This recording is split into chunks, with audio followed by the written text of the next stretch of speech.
Welcome back, everybody. Eric Bynum here again to talk about this time the problem of scale when it deals with the government's ability to really operate effectively.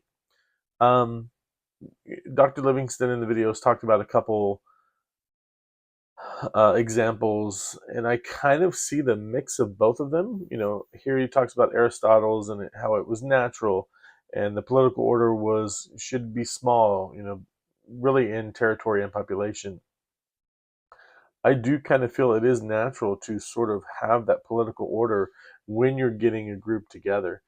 Um, However, I felt a little bit drawn to what he was saying about Hobbes as well. Now, Hobbes was saying it was not natural, and the size should be large. That I'm not sure I tend to agree with. I liked more of the Hobbesian effect of where without government there would be anarchy. Everyone had the power to do whatever they wanted to do if there was no government. You'd live this solitary, poor, even short life, and I kind of agree with that. Um, but I see the mix of both of them, where, you know, ironically, I don't really think the political order should be too big, at least in the size of the government. However, I do see that the territory and population could be large.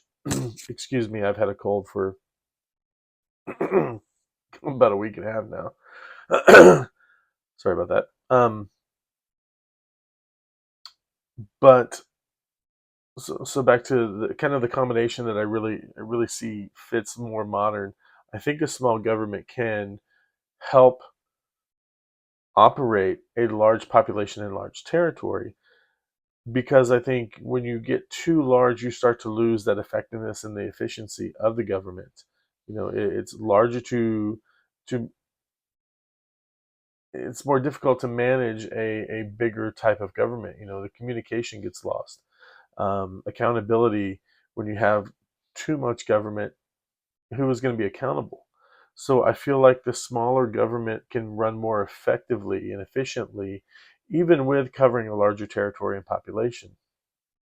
Um, and it kind of goes back to even the topic that I was researching. That as I was hearing him talk about Hobbes, it really made me think about that social contract that you kind of enter into with your own government. Whereas now, maybe not Hobbes's idea of the social contract, because Hobbes really believed that the best way to keep from that anarchy was through a monarchy. Of course, being an American and growing up in with our government, I don't feel like a monarchy is the best solution. But Hobbes got us closer to that idea of the social contract that Jean-Jacques Rousseau, issued a little bit later on during the Enlightenment.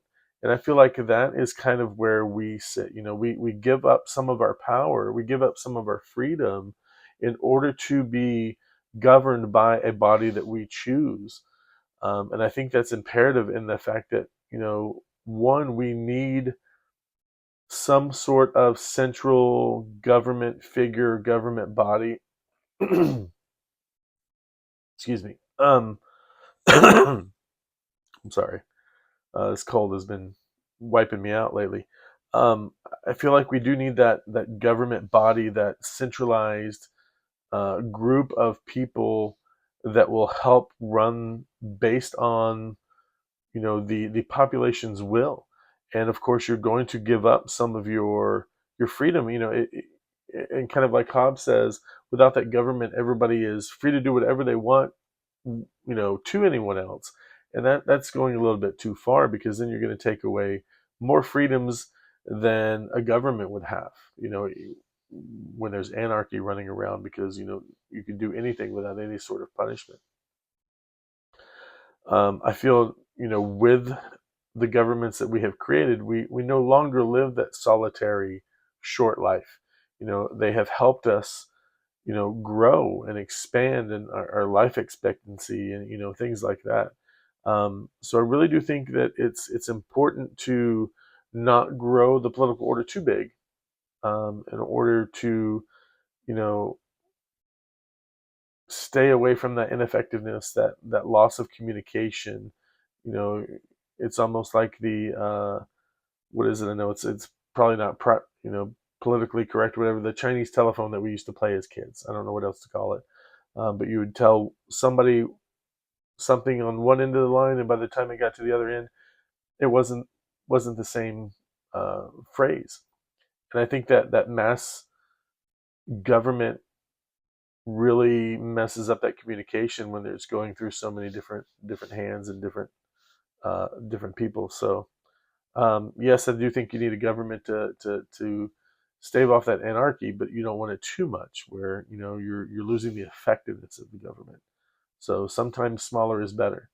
But I appreciate your time. Hope everybody has a good week and a great summer. Thanks, guys.